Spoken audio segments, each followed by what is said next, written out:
Segodi is here, Warifatu is here, my name is Aflabi. It's another football show.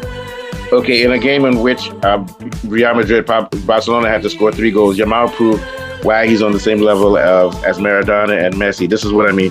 He can dribble. He's the best dribbler in the world right now.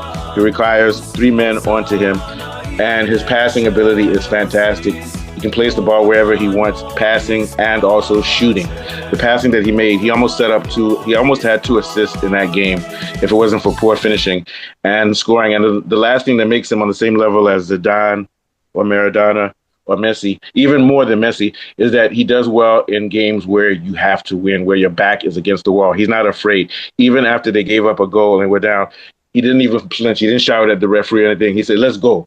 That type of let's go attitude is fantastic, but it wasn't enough. And the reason it wasn't enough is there are 2 reasons. Number one, when you play a high line like Barcelona played the high line perfectly. But there's a statement. They say that if you're a drug dealer, you only have to make a mistake 1 time to die. And they say, how won't you make 1 mistake in your life? Which means even if you play the high line perfectly, all it takes is for your high line can be 99%, but that 1% is what loses the game for you. Not loses the game, but makes you give up a goal. So that goal that they gave up to Lookman was inevitable, even though you have to give them a 9 out of 10 for the way they played the high line. But when you play that dangerously, you're going to give up a goal. Now, the argument would be that Barcelona's attack is so good that don't worry about giving up 1 goal. They should be able to score 3 or 4 goals. Here's my argument. The reason they didn't score 3 or 4 goals in yesterday's game is that they had to cover Lookman, so they weren't able to push as many people forward as they want. That's why I say Lookman is dangerous. It's not just that 1 goal he scored. He was a decoy throughout the whole game in which Barcelona couldn't commit more men. If they had been playing, he roams freely on the Atletico Madrid's team. He's the only player on that team that's actually can play a free role and can exploit spaces behind, who is it, Koundé? Yeah, Koundé is the central defender. He was able to exploit spaces behind there so that in order to deal with him, they couldn't bring as many numbers as far forward, which is why they lost. They didn't lose because of their high line. They lost this series. Because they didn't score enough goals, and the reason they didn't score enough goals was they had to worry about Lookman. And not only that, was Lookman stretching the defense. Second time, I think they got a red card because of having to deal with their high line. But once again, there was so much pressure that Lookman put on that team, and that was the missing piece for Atletico, because Atletico has great ball play, passing, and everything, but they're not unable to unlock defenses. So by bringing in a player like Lookman, who's creative, can open space, can do a lot of things in the forward line, it gives them more options. So what I'm saying now is that Lookman actually slowed down Barcelona's offense yesterday. And also they were focused too much on Yamal, nobody else. What are your thoughts, Falabi? Yeah, you're absolutely right. I mean, yeah, you're absolutely right. I mean, Jamal's talent is outrageous. I mean, you saw a lot of his youthful exuberance there in his ability to take on men. They almost had to put 3 people on him. And like I said, Barcelona they started, hit the ground running, came out of the blocks with a lot of ferocious pressing and everything. But like we said, I mean, when you are playing like that, you need to shut the back door. And I think that's what affected them in the first leg too. When you're playing a high defensive line, you must have central defensive midfielders that have the recovery pace to track back. And they didn't do that very well. And all Atletico wanted was that 1 chance, basically. And they got it, and it fell to Lookman. And like Mustafa said, Lookman wasn't given a specific role. He was supposed to just stay on the shoulder of the last defender and look for spaces to run into.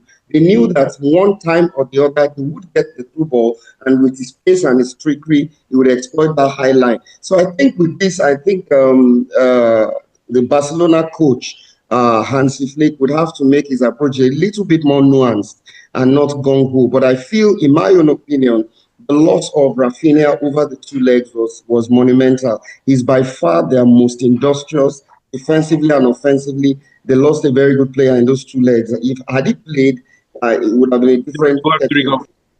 With him, he's costing them a goal a game. His absence is costing them a goal a game. But I look at the statistics. Anytime he plays, Barcelona's expected goal SG is always higher.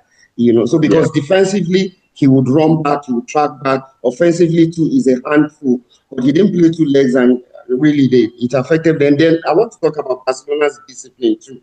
2 red cards in 2 legs of the quarterfinal is not good enough. They need to watch their discipline and I think they got a red card again yesterday.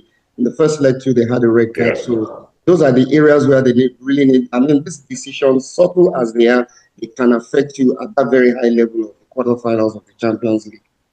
Yeah, what are your thoughts, Warif? Yeah, it was a nice remember game. to put your thing on mute. Okay. Even though Barcelona were eliminated yesterday night, they won 2-1, but their victory couldn't take them through. Now, what I have to say about the Barcelona team is this. I'll still talk about their high pressing. Even before the red card came, I said it. I said they should be very careful. Watch their defense. If not, those Atletico guys will get them on counter. And the coach, the Atletico coach, the kind of person that he is, he does not give up. For the full 90 minutes, the players are just like him. They will always be on you. And the Atletico Madrid players, they know that those Barcelona players, they are very fast and they are quick. So they wouldn't want to give them that chance. They're always giving them that man-to-man marking. So I think Barcelona, they need to watch on their defense. Even when they're playing high-line pressing, they should have defenders that can easily recover to cover up their back. If not, if they don't do that, people begin to study them and just keep 2 wide men so that they can be able to get them on counter. Like you said, Ademola Lookman, he has the free roll and he has the pace to punish anybody. So I think Barcelona, they need to really work on their defensive line, and when they press, they shouldn't just leave their back open. Yeah, well, the thing is that's how they play though. They know that they can give up goals. They choose. It's a tactic. It's not that the defense is bad. Any team that plays high press like that, aggressive, is gonna mess up. Even when Liverpool was winning championships, they were giving up goals. Yeah.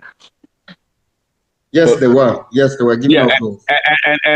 And the difference, like you said, if you have Rafinha in their goals are going to go up. But so I agree though. They have to number one, don't get a red card. If somebody beats you defensively, let them go. And also they have to. Hansi Flick has to use that high line. He has to use it judiciously. He shouldn't use it for the whole game. He needs to use it strategically. What are your thoughts, Sagodi? No, like one thing I've realized about Barcelona is when you play that type of high line, you need to take your chances. Because if you don't take your chances, you're very vulnerable for a counterattack. The game has been won in the first leg, to be honest, because anytime Barcelona comes to attack, there's an open space that Lookman can punish them. Like I even said on the preview that the key for Atletico Madrid is going to be a Lookman. And then Lookman was the answer on this game as well. So Barcelona played well. They played very well. But the thing is, the type of football that they play, I think they're very vulnerable to punish them. But here's the thing. Afolabi, how many assists did these guys spoil for Yamal yesterday? How many assists did they spoil for him? Did you see that he had 2 or 3 passes which should have been goals? Am I lying? No, absolutely. Even the Atletico goalkeeper, in fact, was busy all night. Yeah, sure. So Yamal, that first part of the game, he put everything out there. Those passes that he was making from the right, and also he was playing from the center. But like you said, not having Rafinha, and then also Torres is okay, but ideally they still have to deal with the fact that they don't have a real number 9 anymore because Lewandowski is getting old. But they can get through that because Olmo comes through the middle. But Olmo was missing chances yesterday. Did you see Olmo's not playing the way he played in European championships? If this had been in European championships, that guy was scoring goals. He was wasteful. He was wasteful yesterday. Yeah. So we'll see what goes on. What are your thoughts, Mr. Warif?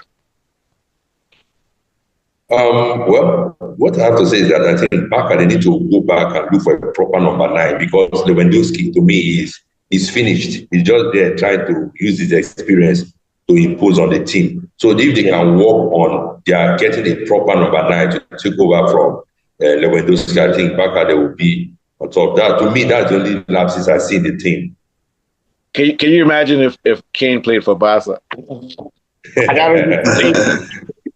Especially with somebody like Osimhen. But I think they should get Osimhen. Osimhen is the answer. That would be crazy. If Osimhen goes there, they'll be unbeatable. Because you know why? Not only is he won't. It's not like he's not like Mbappe who gets in the way of players and is selfish. He can pin down the defender, but he can also run. He can run like your core. He can go in the midfield and do work too. That would be crazy, man. All right, last thoughts of Bobby, then we'll head out. Yeah, I think Lewandowski still has about 2 seasons in him. He's still one of the best finishers in Europe. But like Warif said, they should begin to groom a younger striker. Barcelona don't splash hordes of cash to get players like Real Madrid. They develop from within the academy. So I would imagine there's already someone that is the heir apparent to Lewandowski who's probably going to replace him in a couple of years' time. But in terms of finishing, there are very few people. I don't think Barcelona develops number 9s, though. I don't think it's their philosophy, but go ahead, yeah. No, they all bought number 9s. They always buy number 9s. Yeah, they don't develop. They develop wingers and midfielders. But I wouldn't imagine them forking out so much money to go and bring in an established striker. They would rather, buy someone that is young and developing. That's what I mean. Not a ready-made player like Real Madrid. But I don't think that they will ever develop a good number 9 because the way the Barcelona game works, you have to scan, you have to play from the wings, you have to be able. I just don't think it's their philosophy. So they'll never develop. But like, look at Torres. Torres is good, but he's more of a false 9. But Barcelona doesn't really. Yeah, you're right. That missing piece. They don't want to buy a number 9. That's hurting them a little bit. For me, I think what really cost their defeat was the fact that they kept going down to 10 men.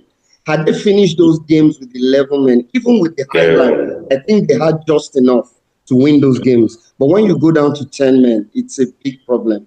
Yeah, look at Kubasi. Kubasi wasn't able to play because of a red card. Even if you give up a goal, it's better to give up a goal than to get a red card. Than to get a red card, exactly. So because if you give up a goal and you keep your central defender and you still have 11 players, 10 players, you can still come back and score. But once you're down to 10 men, it makes it harder to score. Oh yeah. Just tell the defenders, once somebody passes you, let them go. Let them go, exactly. Because the moment they went down to 10 players, they couldn't keep up intensity anymore because they had one man down. All right, so good one. Take us out of Falabi. We'll be back to talk about World Cup on Friday. Okay, please, people should wish Arsenal well. We play this evening. Oh yeah, Arsenal will do well. They're qualified. Don't worry. You should be more worried about the Man City game. Yeah. Hey, that's the big game of the year. That's the game of the year. Okay, take it back. It's been another wonderful football show from Warif, from Segodi, Mustafa, and myself. We'll be back again with more football stories. Bye for now. Okay, we'll talk later. Nice one, guys. So we'll do the preview for the Barcelona game on Thursday. Okay.